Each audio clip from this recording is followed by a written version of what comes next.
Bonjour à toutes et à tous, merci d'être au rendez-vous de ce Jeu 7 et podcast. Ce mercredi, nous sommes en connexion avec New York où ont débuté les qualifs de l'US Open. Mon invité aujourd'hui est Hicham Messadia, l'un des deux préparateurs physiques de Terence Atman, le joueur français qui a été la révélation du tournoi de Cincinnati la semaine dernière puisqu'il a été demi-finaliste. Alors, on a appris malheureusement hier qu'il déclarait forfait pour les qualifs de l'US Open puisqu'il est blessé au pied. Donc Hicham, j'imagine que vos plans ont changé. C'était juste impossible pour lui de s'aligner.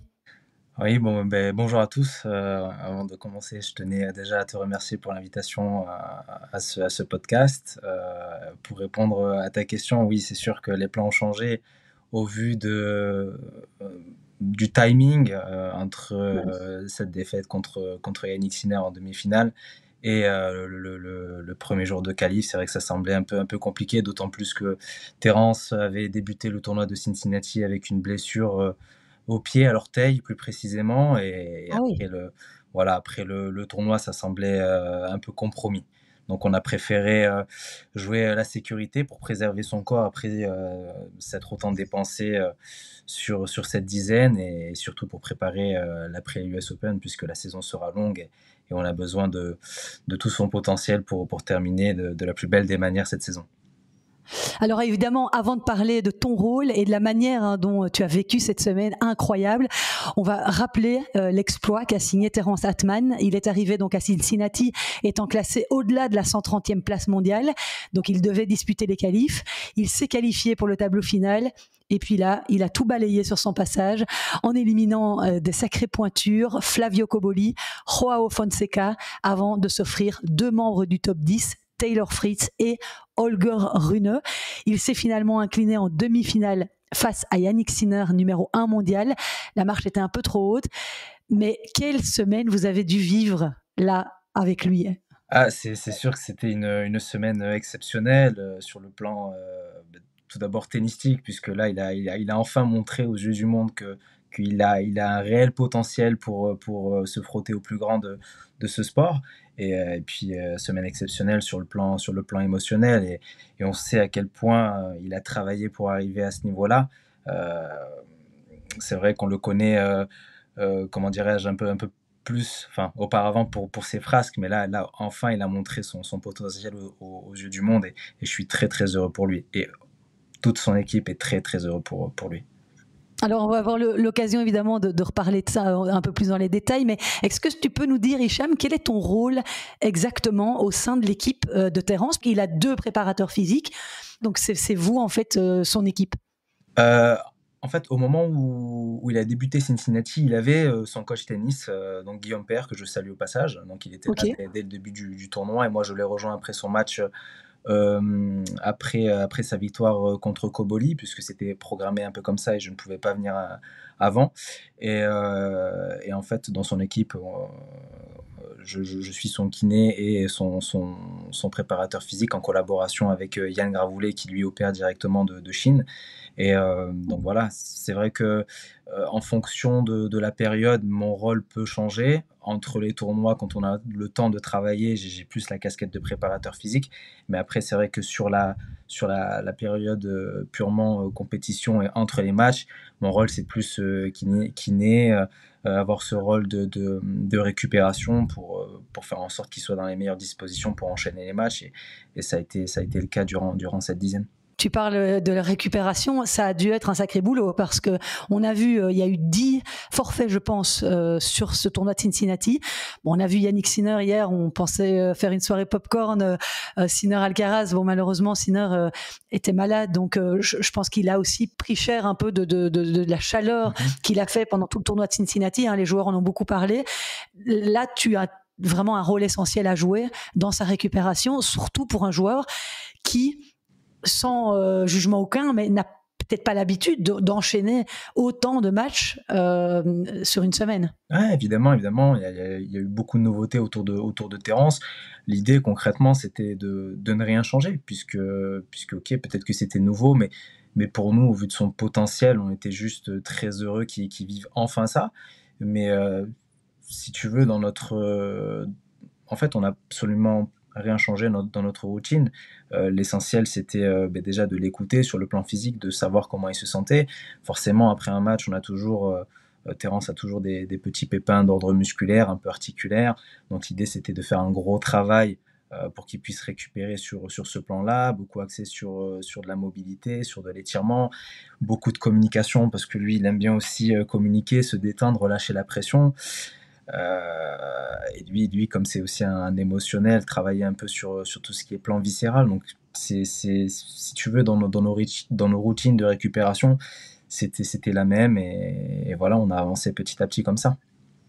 Il y a dû avoir une certaine euphorie quand même. D'abord, Iba Koboli, tu te dis déjà, ouais, c'est déjà une solide perf. Joao Fonseca, qui est vraiment redoutable, c'est aussi une magnifique performance. À un moment donné, il a relâché alors en se disant bon bah, finalement j'ai plus rien à perdre, j'ai déjà passé ces 2 caps là maintenant, et puis il se fait Fritz et Rune dans la foulée quoi. Très sincèrement, pendant le tournoi, je ne parlais pas d'euphorie. Alors peut-être que oui, les gens qui voyaient la performance de Terence en dehors de l'équipe étaient en pleine euphorie, mais nous concernant, très sincèrement, on a continué notre travail en, en humilité, où on s'était dit, ouais, c'est super ce que tu as fait, mais allez, il faut préparer le match suivant, il y a la place, tu joues un tennis super, garde ton identité de jeu, garde aussi ce self-control que tu as réussi à mettre en place sur cette dizaine. Donc, continue là-dessus, il ne faut pas s'enflammer, il y a potentiellement la place. Et voilà, comme il a dit sur une sortie médiatique, voilà, l'opposant en face a 2 bras, 2 jambes, tout est possible, il faut jouer son meilleur tennis. Et toutes les occasions qui vont se présenter, il va falloir les saisir à 100%. Et peu importe les choix qu'il fera, on va l'encourager à fond dans notre box. Et c'est ce qui s'est passé. Tu dis qu'il n'y avait pas spécialement d'euphorie parce que vous le saviez capable de réaliser de telles performances. Alors ça va paraître peut-être un peu arrogant, mais il faut prendre ça comme plus de la confiance. On, on- oui, on savait qu'à un moment donné dans l'année, il va montrer son plein potentiel. Euh, voilà, avec toutes ses qualités, entre le service, le coup droit, ce jeu explosif qu'il a, on savait à un moment donné qu'il allait nous sortir une performance contre un joueur peut-être du top 30, du top 20, parce qu'il a ce potentiel-là. Après, c'est vrai qu'enchaîner autant de super performances sur un tournoi, ben, c'est juste l'embellie. Et se dire, ben, ok, un, deux, allez, pourquoi pas le troisième, allez, pourquoi pas chercher un quatrième. Sinner, oui, numéro un mondial, mais quand il a fait tout le chemin un petit peu auparavant, on y croit dur comme fer et on l'a encouragé hein, jusqu'au bout. À aucun moment on s'était dit qu'il allait déjouer. Oui, on s'est dit que ça allait être difficile évidemment, mais que sur un match tout peut se passer et qu'il fallait saisir toutes les opportunités. Finalement, ça fait un peu penser au conte de fées qu'a vécu Loïs Boisson à Roland-Garros. C'est encore une autre dimension, mais c'est un peu du même acabit, non? Ouais, exactement. Alors, le cas Louise Boisson que je connais de près puisque mon épouse est son orthoptiste, donc son coach visuel. Donc forcément, j'ai vécu les choses un peu plus de l'intérieur par rapport aux autres. Mais ouais, ça peut s'apparenter à ce parcours-là, où les choses en fait viennent petit à petit. La confiance vient progressivement au fur et à mesure des matchs. Et l'idée, c'est de rester fidèle à nous-mêmes dans notre préparation de match, dans la récupération, dans la manière d'appréhender les entraînements. Et puis, voilà, pourquoi changer? Quand ça va bien, pourquoi changer? Voilà. Et tu as appris sur ce tournoi comment il fallait gérer toutes ces récupérations, ces manières de le préparer. Est-ce que tu avais déjà été sollicité et finalement à ce point sur un tournoi? J'ai eu la chance de vivre cet événement-là quand j'ai fait le Master 1000 de Guadalajara en 2024, où c'était Maria Sakkari qui avait gagné ce tournoi-là quand j'étais avec Caroline Garcia. Donc on est arrivé en demi-finale. Donc c'est vrai que il y a eu des similitudes dans la gestion dans la gestion de la récupération, toujours comment dirais-je, cette capacité à rester dans notre routine, de pas forcément changer les choses, de aussi rassurer l'athlète, discuter aussi des choses hors tennis, parce que par moments ça aussi ça fait beaucoup de bien aussi aux joueurs de parler d'autre chose, de débrancher un peu du tennis et juste d'être une personne normale. Et c'est vrai qu'il y avait pas mal de similitudes dans l'appréhension des matchs, etc. C'était sensiblement la même chose. C'est un métier à part d'être kiné, tennis, préparateur physique tennis. Quelle est la particularité du préparateur physique tennis ? Moi, je dirais que, par définition, le tennis est un sport individuel, donc ça veut dire que la moindre chose que l'on va appliquer sur notre athlète, on va le voir assez rapidement sur le terrain. Moi qui ai eu la chance aussi de travailler pas mal dans le foot et aussi en individuel, peu importe ce que l'on va faire dans le joueur, enfin en tout cas sur le joueur, sa performance va être noyée dans le collectif. Donc ça veut dire que ça va être un peu moins voyant. Et là, il y a presque un effet linéaire entre ce que l'on fait à l'entraînement et les performances en match. Donc on voit assez rapidement le fruit de notre travail. Tu vois directement quand ça va un peu moins bien. Par exemple, contre Sinner, il était un peu grillé, Terence. Ou c'était juste trop fort? Très sincèrement, on l'a pas senti grillé. Quand on voit l'entame de son match, le Ouais. premier set, il était juste d'un très très haut niveau. C'est Et 6-2, hein, il perd. ouais, c'est ça. Ouais. 7-6-6-2, voilà, ok, sur l'entame du tie-break, il fait ok Ouais. de double faute. Ça fait partie aussi de l'inexpérience de Terence à ce niveau-là, on va dire, dans ce type de match et surtout contre ce type d'adversaire. Mais à aucun moment je l'ai senti flancher physiquement.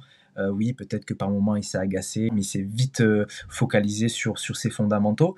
Et j'ai presque même envie de vous dire que c'était plus Sinner qu'on voyait un peu en difficulté sous la chaleur, où il marchait Ouais. un peu lentement, où il essayait de récupérer un petit peu entre les points. Et on essayait de dire à Terence que c'était le moment aussi de continuer à faire ce qu'il faisait jusqu'à maintenant, et qu'il y avait la place, et que tant que la balle de match est pas actée, il faut y aller jusqu'au bout. Et par rapport à Terence, justement, ça fait combien de temps que tu es avec lui ?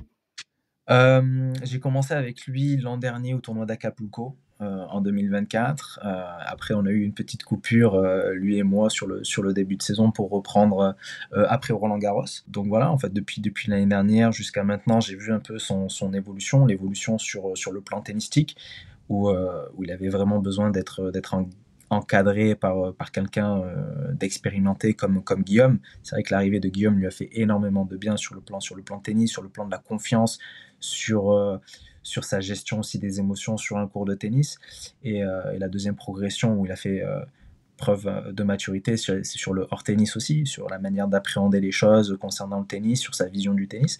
Et aujourd'hui, ça se traduit par ce genre de performance, et j'en suis très très content pour lui.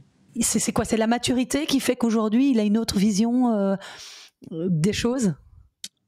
Bon, il faut savoir que Terence, c'est un sacré compétiteur, c'est-à-dire que lui, il n'accepte pas la défaite. Lui, quand il est sur un court, sa seule option, c'est de gagner. Malheureusement, dans le tennis, il n'y a pas de match nul, il y a soit des victoires, soit des défaites. Et lui, voilà, il avait un peu de mal avec ça. Et peut-être que l'année dernière, il pensait que les choses allaient être assez faciles, puisque l'année précédente, il avait gagné 2 challengers, et il pensait qu'il allait surfer encore sur cette vague-là. Mais voilà, je pense qu'il a compris qu'il fallait continuer à faire les efforts au quotidien, qu'il n'y avait pas de place au hasard, qu'il fallait aussi faire preuve d'humilité dans sa manière de faire les choses, et qu'il n'y a absolument rien d'acquis. On l'a vu, on l'a constaté hier, hein, le numéro 1 mondial qui abandonne au premier set d'une finale d'un Master 1000, ça peut arriver à tout le monde, mais qu'il fallait continuer à travailler, s'entourer des bonnes personnes et mettre surtout la bonne énergie dans les bonnes choses. Et il a quel âge là, Terence ? Aujourd'hui, il a 23 ans. Ouais, donc il est encore jeune, quoi. Ouais, il est encore jeune, voilà, il est encore jeune. C'est vrai que par rapport à l'année dernière, il y a ce manque aussi d'expérience sur le circuit ATP. C'est vrai qu'il y a toujours un monde d'écart entre les tournois Challenger et ATP, et aussi peut-être un manque de maturité.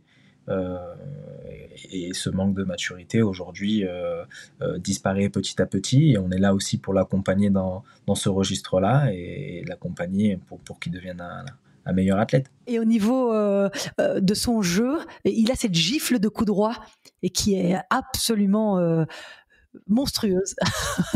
C'est ça. Il décale beaucoup. Il base beaucoup son jeu là-dessus, du coup. Exactement. Après, il faut savoir que l'un de ses joueurs préférés, c'est Fernando González. Ok. Aussi, voilà, un joueur connu pour un coup droit de feu, un jeu assez spectaculaire. D'ailleurs, pour la petite anecdote, Fernando l'avait félicité pour son tournoi, l'avait ajouté sur les réseaux. Il était comme un dingue. Ah Euh, ouais. Il venait de sortir une nouvelle carte Pokémon qui valait des millions, mais c'était assez marrant. Et oui, oui, voilà, c'est cette faculté à gifler la balle en coup droit. Voilà, il y a une part d'inné où il a cette manie d'utiliser son poignet pour bien fouetter la balle, mais au-delà de l'inné, il y a aussi beaucoup, beaucoup de travail. Et au niveau physique, c'est pas trop compliqué pour lui justement parce il est assez grand quand même pour se déplacer. C'est pas toujours évident de pouvoir décaler à ce point-là. Est-ce que ça demande pas une surcharge physique d'avoir un type de jeu comme le sien? Évidemment, lui, son jeu est explosif, donc il y a une telle dépense énergétique qu'il faut veiller à le bien consolider là-dessus sur ses entraînements physiques. Maintenant, pour quelqu'un d'aussi grand, je trouve qu'il se déplace super bien. Il a un bon coffre. Niveau puissance, explosivité, on est vraiment pas mal. Maintenant, il a une telle marge de progression sur le plan physique qu'on a hâte de voir ce que ça va donner la suite. Qu'est-ce qui peut améliorer physiquement? Bon, je pense qu'il peut encore améliorer son coffre. Je pense qu'il peut encore gagner un peu plus de force au niveau du membre supérieur, plus de force de manière générale, bas du corps, et, euh, et, et de manière, on va dire, de manière linéaire, plutôt aussi s'améliorer dans tout ce qui est transfert de force du bas vers le haut. Il a déjà une puissance de frappe de feu, mais si on arrive à régler quelques curseurs dans ces spectres physiques-là, je pense qu'il peut être encore meilleur là-dessus. C'est une surface qui lui convient particulièrement bien, le ciment, ou sur quoi il est le plus performant selon toi? Ah ben lui il va vendre le dur exter comme comme personne. Moi quand je l'ai rencontré, c'était très drôle parce que lui il avait déjà des idées préconçues, il voulait pas entendre parler de terre, encore moins de gazon, donc lui il ne jurait que par le dur exter. Donc C'est le copain de Danil ou quoi? ouais, je pense bien, mais non, mais après c'était très drôle parce qu'il ne jurait que par le dur exter et il pensait ne pas savoir jouer sur terre battue alors qu'il avait performé à Rome, il avait fait un bon challenger à Bordeaux. Donc comme quoi il faut pas se mettre de limites, hein. Et là, tu disais que vous alliez consolider les choses pour préparer bien la fin de la saison. Tu penses qu'il peut arriver où? Et j'imagine que le curseur, du coup, a été replacé, parce que là, il est 69 mondial cette semaine. Ça va changer la programmation des tournois, parce qu'avant, il était au-delà de la 130e. Tout ça va devoir forcément chambouler un petit peu vos plans, j'imagine. Oui, c'est ça en tout cas nos plans pour cette fin de saison. En tout cas, nous on s'est attelé à préparer cette fin de saison au mieux.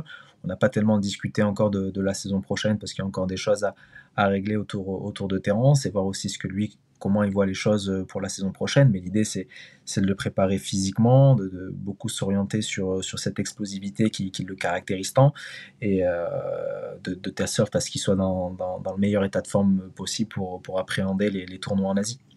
Oui. Et le plus dur, c'est ce qu'on a vu avec certains joueurs qui ont fait des choses fantastiques sur un tournoi. Le plus dur, c'est de durer. Ça va être ça, son plus gros challenge. Exactement, comme je lui ai dit après ce tournoi, j'ai dit, tu sais, le plus dur reste à venir, le plus dur c'est de confirmer, mais de toute façon, je pense que tu as touché quelque chose qui te convient, qui te plaît, qui te va très bien d'ailleurs, Ouais. et que maintenant tu sais ce qu'il te reste à faire. Ce qui était génial, c'est que je pense qu'il a gagné le respect de beaucoup. Le fait d'avoir gagné ce respect lui a permis aussi d'échanger avec des joueurs qui n'avaient pas l'habitude de parler. C'était très sympa puisque Yannick, après le match dans les vestiaires, voit Terence, prend un moment, lui voilà, déjà le félicite pour son tournoi, lui dit qu'il y a des choses à faire, qu'il a le potentiel. Maintenant, c'est le travail. Voilà. C'est le travail et c'était très, très, très sympa de la part de Yannick et de son équipe d'ailleurs de l'avoir encouragé dans ce sens-là et je pense qu'il a pris une belle leçon. Ça, c'est parce qu'il a reçu une carte Pokémon. Ouais, je pense bien, je pense bien.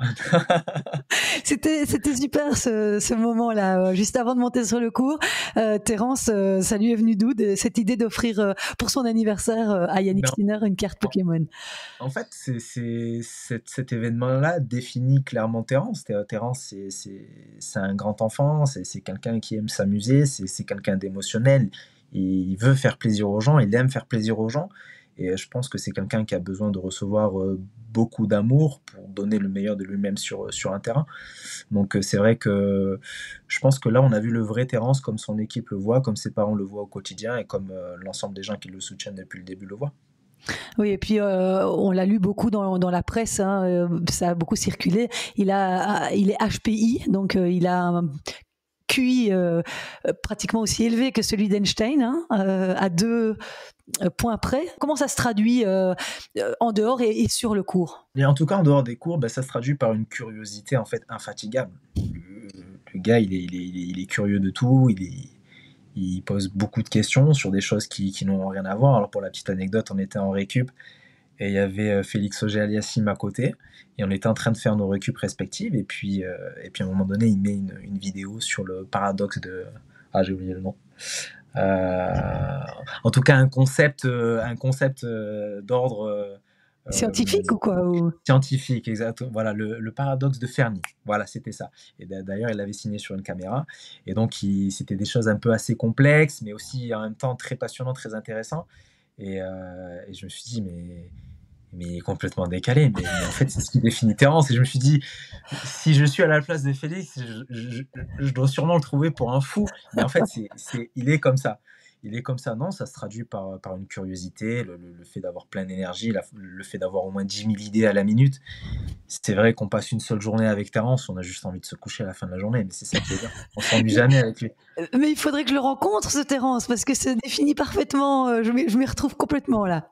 Ouais, c'est ça, mais voilà. Mais... Pas au niveau de l'intelligence, hein, je parle pas pour ça, mais je parle de pas arrêter, d'avoir 10 000 idées à la minute et de finalement de fatiguer les autres à longueur de journée. Je veux dire, Ouais, c'est ça. mais ça c'est plus de l'ordre du TDAH et pas du HPI, mais les deux peuvent se rejoindre. Ça c'est certitude. Mais alors ça veut dire que sur le terrain, il a aussi des facilités au niveau de lecture de jeu, au niveau tactique. Il sait tout de suite ce qu'il doit faire.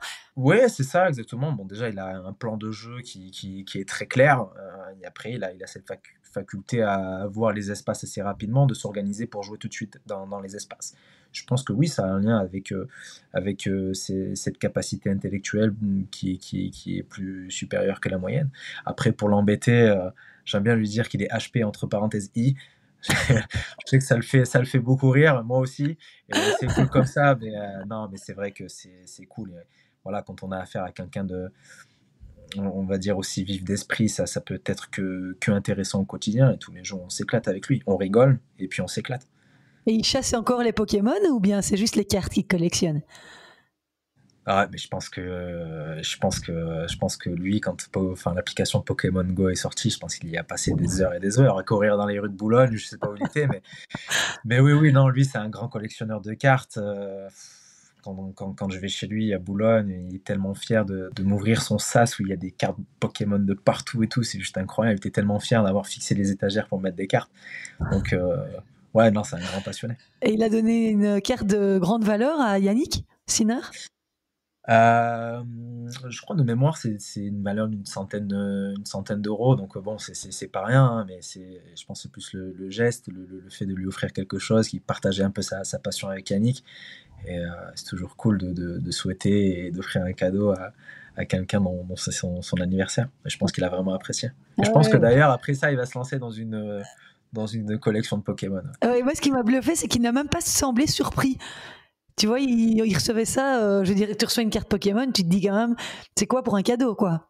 Tu vois, ce serait un ballotin de praline, tu dis, ah, mais là, tu vois, il ne semble même pas surpris, ou alors il est très poli, très bien élevé, Yannick, et il prend vraiment le cadeau comme si c'était quelque chose de tout à fait normal comme cadeau. C'est quand même particulier, quoi.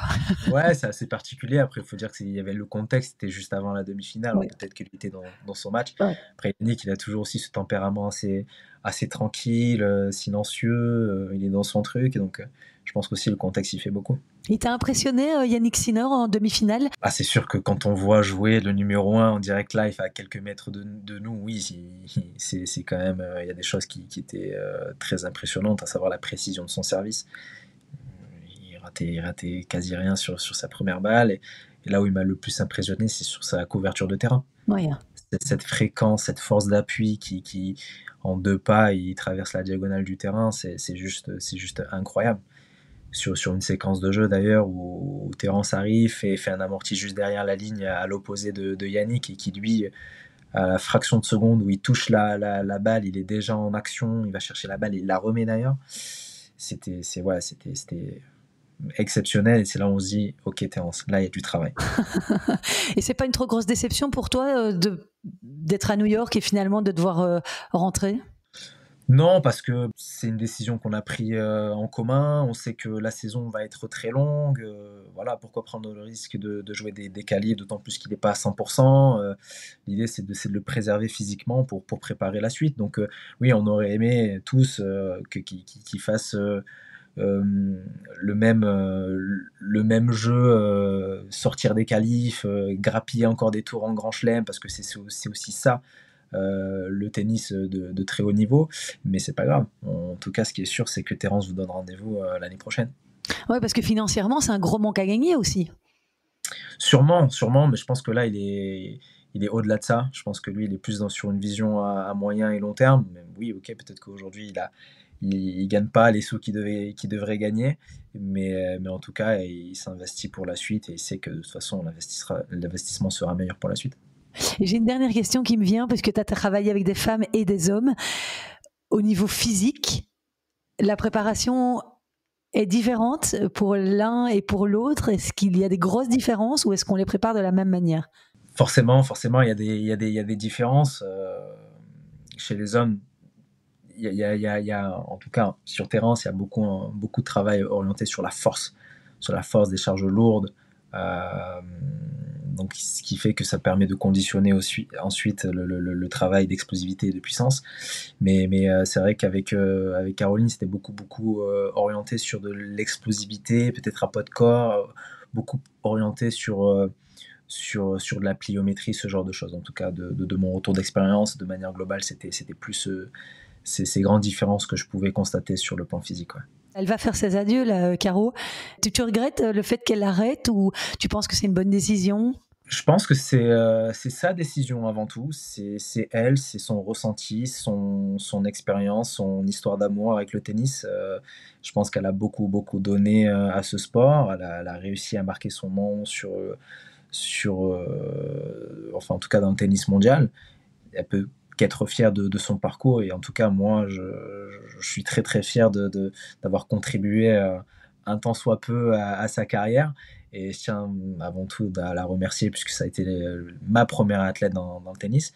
Et voilà, je pense que si elle a pris la décision d'arrêter, c'est qu'elle a le sentiment que c'est le moment. Et puis elle a aussi d'autres choses à faire dans sa vie avec son compagnon Borja, que je connais très bien. Et en tout cas, je lui souhaite vraiment le meilleur pour son après-carrière, de tout cœur. Merci Hicham infiniment d'avoir pris le temps d'être avec la Belgique aujourd'hui. Eh bien, merci à toi. Je tiens à préciser que j'ai une affinité toute particulière pour le plat pays, puisque j'ai fait mes études en Belgique à Liège. Ah oui. Donc, très heureux de participer à ce podcast Made in Belgium. Ah, super. Et voilà, vraiment, c'était un vrai plaisir d'avoir partagé cette petite demi-heure avec toi et tes auditeurs. Il y a beaucoup de kinés qui viennent se former en Belgique. C'est ça, on a plein de Français qui viennent chez nous. Donc, j'espère que tu as apprécié tes études. Tu as été un peu dans le carré? Évidemment. Comment ne pas aller dans le carré quand on vit à Liège? Évidemment. Non, j'ai passé de très bons moments à Liège. J'ai rencontré de très bonnes personnes, et ça me fait toujours plaisir de rencontrer les Belges sur le circuit. Je pense à Julien, le sparring de Maria Sakkari. Ouais. Je pense à Yannick Mertens, on avait partagé quelques moments à Wimbledon cette année. C'était super. Et d'ailleurs, je les salue au passage. Et j'en profite aussi pour saluer Hugo Guerriero, ouais. qui nous a mis en relation, donc ouais. Ça c'est top, et voilà. Et ils sont tous venus dans mon podcast déjà, et c'est vrai que ce sont des chouettes, Julien, Kanina, Yannick Mertens, et Hugo aussi, avec qui on a passé un excellent moment à Roland-Garros.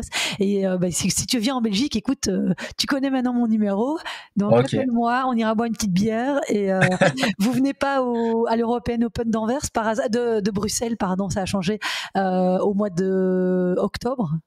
Pour le moment, on n'en a pas discuté. Pour le moment, on est resté focus sur l'Asie, mais il se peut. C'est un chouette tournoi. Ouais, j'ai fait Anvers l'année dernière. C'est vrai que c'était sympa aussi. Ah oui? Ouais. Oui, j'étais avec Hugo Gaston là, où il avait fait sa demi-finale. Donc, c'était assez sympa. Un très bon souvenir en tout cas. Bon, bien écoute, on ne s'est pas croisés. Je te remercie, Hicham. Je te laisse passer ta soirée à New York. Bonne chance pour la suite de la saison. Merci d'avoir été en ma compagnie et à très bientôt. À très bientôt. Salut.